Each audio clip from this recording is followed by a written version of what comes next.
भारत की आज़ादी की लड़ाई में यूं तो लाखों करोड़ों हिंदुस्तानियों ने भाग लिया, लेकिन कुछ ऐसे सपूत भी थे जो इस आज़ादी की लड़ाई के प्रतीक बनकर उभरे। राष्ट्र धर्म की खातिर क्रांति की पहली गोली चलाने वाले को भले ही तोपों से उड़ा दिया गया, लेकिन जो चिंगारी उन्होंने लगाई उस आग में तपकर निकले स्वाधीनता सेनानियों ने अपने अहिंसक आंदोलन से अंग्रेजों को भारत छोड़ने पर मजबूर कर दिया। आज़ादी की महागाथा में उन महानायकों को भी याद रखा जाएगा जिन्होंने आज़ादी के लिए महत्वपूर्ण योगदान दिया। उसी में से एक नाम है भगत सिंह का। तो फ्रेंड्स, आज मैं भगत सिंह के जीवन परिचय के बारे में बात करूंगा। तो चलिए शुरू करते हैं। सरदार भगत सिंह का नाम अमर शहीदों में सबसे प्रमुख रूप से लिया जाता है।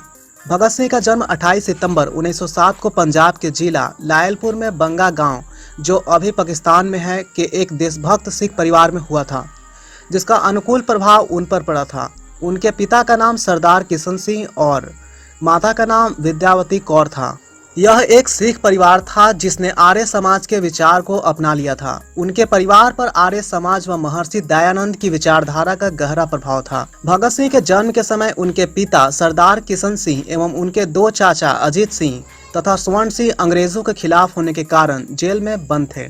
जिस दिन भगत सिंह पैदा हुए, उनके पिता एवं चाचा को जेल से रिहा किया गया। इस शुभ घड़ी के अवसर पर भगत सिंह के घर में खुशी और भी बढ़ गई थी। भगत सिंह के जन्म के बाद उनकी दादी ने उनका नाम भागो वाला रखा था, जिसका मतलब होता है अच्छे भाग्य वाला। बाद में उन्हें भगत सिंह कहा जाने लगा।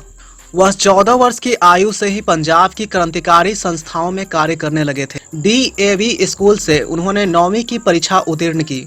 1923 में इंटरमीडिएट की परीक्षा पास करने के बाद उन्हें विवाह बंधन में बांधने की तैयारियां होने लगी, तो वह लाहौर से भागकर कानपुर आ गए। फिर देश की आज़ादी के संघर्ष में ऐसे रमे कि पूरा जीवन ही देश को समर्पित कर दिया।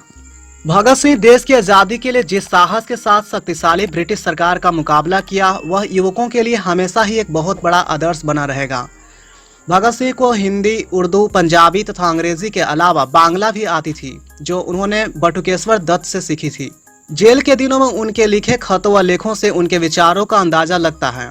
उन्होंने भारतीय समाज में भाषा, जाति और धर्म के कारण आई दूरियों पर दुख व्यक्त किया था।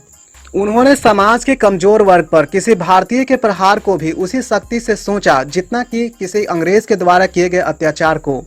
उनका विश्वास था कि उनकी शहादत से भारतीय जनता और उग्र हो जाएगी, लेकिन जब तक वह जिंदा रहेंगे ऐसा नहीं हो पाएगा। इसी कारण उन्होंने मौत की सजा सुनाने के बाद भी माफीनामा लिखने से साफ मना कर दिया था। अमृतसर में 13 अप्रैल 1919 को हुए जालियांवाला बाग हत्याकांड ने भगत सिंह की सोच पर इतना गहरा प्रभाव डाला कि लाहौर के नेशनल कॉलेज की पढ़ाई छोड़कर भगत सिंह ने भारत की आज़ादी के लिए नौजवान भारत सभा की स्थापना की। काकोरी कांड में राम प्रसाद बिस्मिल सहित 4 क्रांतिकारियों को फांसी व 16 अन्य को कारावास की सजा से भगत सिंह इतने ज्यादा बेचैन हुए कि चंद्रशेखर आजाद के साथ उनकी पार्टी हिंदुस्तान रिपब्लिकन एसोसिएशन से जुड़ गए और उसे एक नया नाम दिया, हिंदुस्तान सोशलिस्ट रिपब्लिकन एसोसिएशन। इस संगठन का उद्देश्य सेवा, त्याग और पीड़ा झेल सकने वाले नवयुवक तैयार करना था।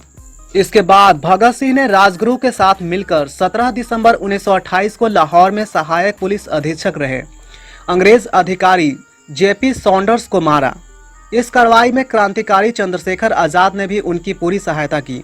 इसके बाद भगत सिंह ने अपने क्रांतिकारी साथी बटुकेश्वर दत्त के साथ मिलकर अलीपुर रोड, दिल्ली स्थित ब्रिटिश भारत की तत्कालीन सेंट्रल असेंबली के सभागार में 8 अप्रैल 1929 को अंग्रेज सरकार को जगाने के लिए बम और पर्चे फेंके। बम फेंकने के बाद वहीं पर उन दोनों ने अपनी गिरफ्तारी भी दी। इसके बाद लाहौर षड्यंत्र के इस मुकदमे में भगत सिंह को और उनके 2 अन्य साथियों राजगुरु तथा सुखदेव को 23 मार्च 1931 को एक साथ फांसी पर लटका दिया गया। यह माना जाता है कि मृत्यु दंड के लिए 24 मार्च की सुबह ही तय थी, लेकिन लोगों के भय से डरी सरकार ने 23 से 24 मार्च की मध्य रात्रि ही इन वीरों की जीवन लीला समाप्त कर दी और रात के अंधेरे में ही सतलज के किनारे उनका अंतिम संस्कार भी करा दिया। यह एक संयोग ही था कि जब उन्हें फांसी दी गई और उन्होंने संसार से विदा ली, उस वक्त उनकी उम्र 23 वर्ष 5 माह और 23 दिन थी और दिन भी था 23 मार्च। अपने फांसी से पहले भगत सिंह ने अंग्रेज सरकार को एक पत्र भी लिखा था, जिसमें कहा था कि उन्हें अंग्रेजी सरकार के खिलाफ भारतीयों के युद्ध का प्रतीक एक युद्ध बंदी समझा जाए तथा फांसी देने के बजाय गोली से उड़ा दिया जाए, लेकिन ऐसा नहीं हुआ। भगत सिंह की शहादत से न केवल अपने देश के स्वतंत्रता संघर्ष को गति मिली, बल्कि नवयुवकों के लिए भी वह प्रेरणा स्रोत बन गए। वह देश के समस्त शहीदों के सिरमौर बन गए। भारत और पाकिस्तान की जनता उन्हें आज़ादी की दीवाने के रूप में देखती है, जिसने अपनी जवानी सहित सारी जिंदगी देश के लिए समर्पित कर दी। उनके जीवन पर आधारित कई हिंदी फिल्में भी बनी, जिनमें the legend of Bhagat Singh, शहीद भगत सिंह आदि। आज भी सारा देश उनके बलिदान को बड़ी गंभीरता व सम्मान से याद करता है। तो दोस्तों, आज के वीडियो में बस इतना ही। आपको यह वीडियो कैसा लगा आप हमें कमेंट बॉक्स में बता सकते हैं। अगर आपको यह वीडियो पसंद आया हो तो ऐसे ही और भी वीडियो देखने के लिए आप हमारा यूट्यूब चैनल ट्रेंडिंग इंडिया को सब्सक्राइब करें। अब मिलते हैं बहुत जल्द अगले वीडियो में, तब तक के लिए जय हिंद।